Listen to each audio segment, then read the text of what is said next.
Iran की warning को Donald Trump और नेतन्याहू बहुत गंभीरता से ले रहे हैं। दोगुने मिसाइल से हमला करने का मतलब है कि ईरान की हर अंडरग्राउंड अड्डे एक्टिव हो चुके हैं और यह ऐसा वक्त होगा जब अमेरिका के टोही विमान हर अड्डे को ट्रैक कर रहे होंगे और फिर उन पर वैसी ही बमबारी की जाएगी जैसे कि तेहरान के तेल डिपो पर की गई।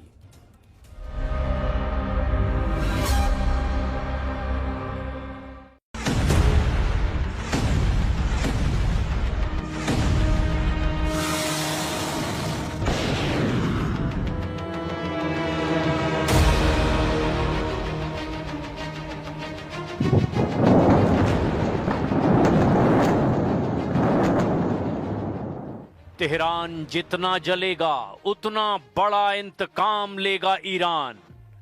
बदला जरूर लिया जाएगा, बराबर लिया जाएगा। अमेरिका और इजराइल को तेहरान वाली तबाही का सबसे बड़ा जवाब दिए जाने का सिग्नल मिल चुका है। 2600 लाख लीटर तेल जल रहा है।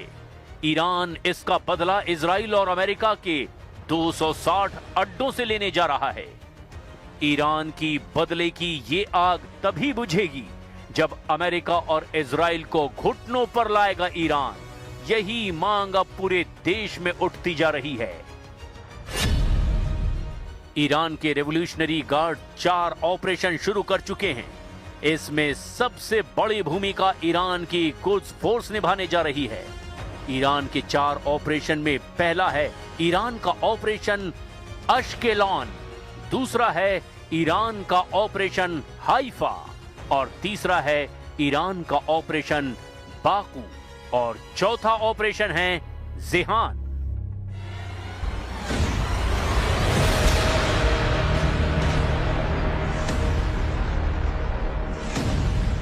ईरान बहुत गुस्से में है।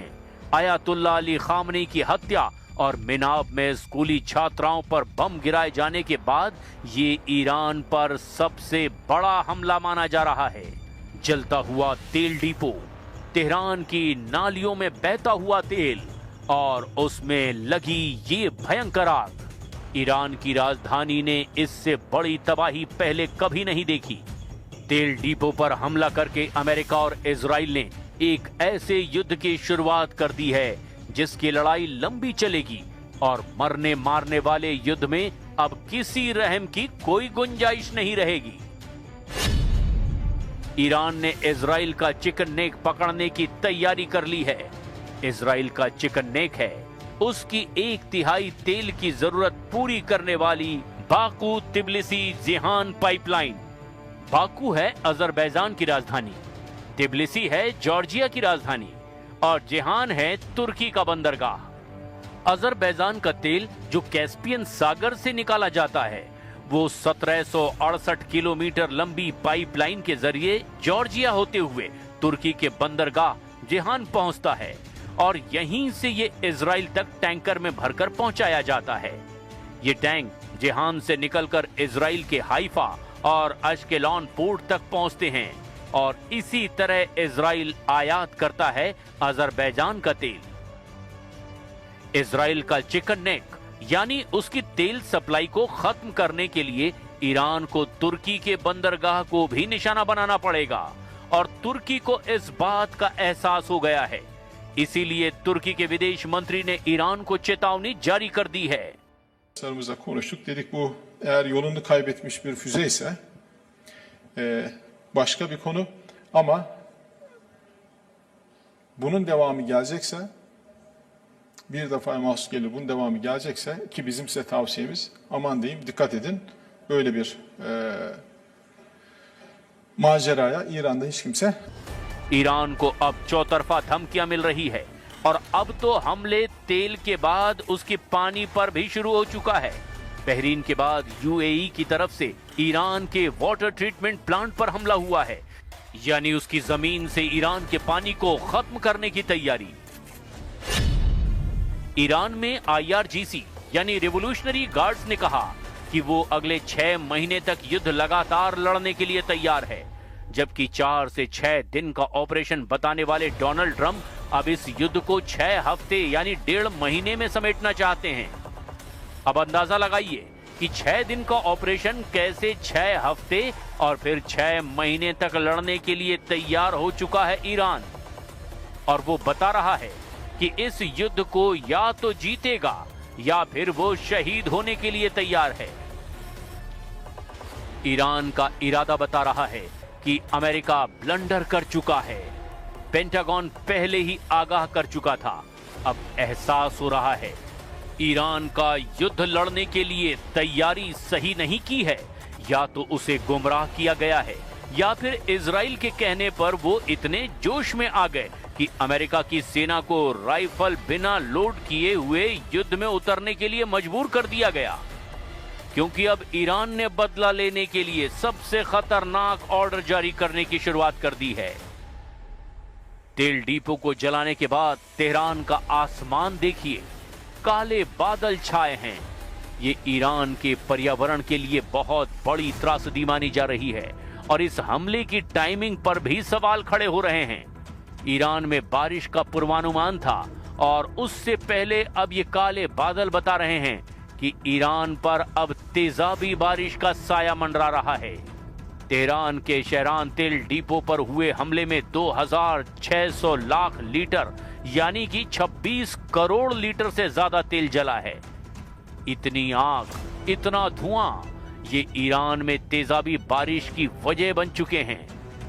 तेहरान के आसपास अगली बारिश यहां के बांध और पानी के स्रोतों को खतरे में डाल देगी। इसी का बदला लेने के लिए ईरान ने युद्ध तेज कर दिया है। उसकी मिसाइलें लगातार लॉन्च हो रही हैं। ईरान ने अपना सबसे खतरनाक असला इसी ऑपरेशन के लिए तैनात करना शुरू कर दिया है।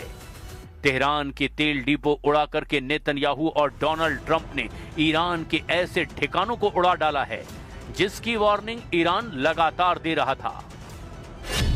ईरान के बदले वाला इरादा बहुत साफ है। मिलिट्री बेस पर हमले के बदले मिलिट्री बेस पर अटैक। तेल ठिकानों को नुकसान पहुंचा तो दुश्मन के तेल ठिकाने उड़ा दिए जाएंगे और लीडरशिप पर हमले के बदले दुश्मन की लीडरशिप का सिर कलम कर दिया जाएगा। अभी ईरान की टॉप लीडरशिप को खत्म किया गया। अयतुल्ला अली खामनेई और तमाम कमांडरों की हत्या के बाद अब ईरान के टारगेट सेट हैं। इजराइल में अगला टारगेट कौन है? इसे लेकर तेल अवीव से लेकर इजराइल के हर शहर में अलग सी बेचैनी है। सायरन्स बज गई हैं और आप देख सकते हैं अभी भागदौड़ शुरू हो जाएगी। यहाँ पर इर्द गिर्द जो है अब भागदौड़ शुरू हो जाएगी और लोग शेल्टर में जाएंगे। आप देख सकते हैं यहाँ पे फिर फौरन अफरा तफरी मच जाती है। ईरान के सर्वोच्च नेता अली खामनेई की हत्या का बदला लेने के लिए ईरान कहां कहां मिसाइल दाग सकता है, कौन कौन इसके निशाने पर हैं? ईरान के टारगेट पर इस वक्त इजराइल की टॉप लीडरशिप है। इजराइल के प्रधानमंत्री बेंजामिन नेतन्याहू, इजराइल के रक्षा मंत्री इजराइल काट्स, इजराइल के सेना अध्यक्ष इयाल जमीर और इजराइल की खुफिया एजेंसी मोसाद के चीफ डेविड बार्निया। इन 4 लोगों के खून का प्यासा हो चुका है ईरान। इस वक्त युद्ध में ईरान को सबसे ज्यादा मार पड़ रही है, लेकिन उसका पलटवार भी फौरन होता है। इजराइल में ईरान की मिसाइल लगातार गिरती जा रही है। ये ऐसे ठिकाने हैं जहां इजराइल की खुफिया एजेंसी मोसाद ईरान में एक्टिव है। ईरान के खुफिया हिटमैन इस वक्त इजराइल में टहल रहे हैं। ये बात नेतन्याहू भी बहुत अच्छी तरह से जानते हैं और यही वजह है कि इजराइल इस वक्त ईरान का सबसे बड़ा टारगेट बन चुका है। ईरान पर हर हमला इजराइल और अमेरिका का ज्वाइंट ऑपरेशन है। इसीलिए ईरान ने सबसे पहले इजराइल से खतरनाक बदला लेने की तैयारी कर ली है। पाइपलाइन के बाद इजराइल के लिए जरूरी ठिकाने देखिए। भूमध्य सागर में इजराइल की 2 गैस फील्ड हैं। एक है लेवियाथन गैस फील्ड और दूसरी है तमार गैस फील्ड। ये दोनों ईरान के टारगेट पर आ चुके हैं और यहां तक पहुंचना ईरान के ड्रोन और मिसाइल पावर के लिए मुश्किल नहीं है। Oh my God.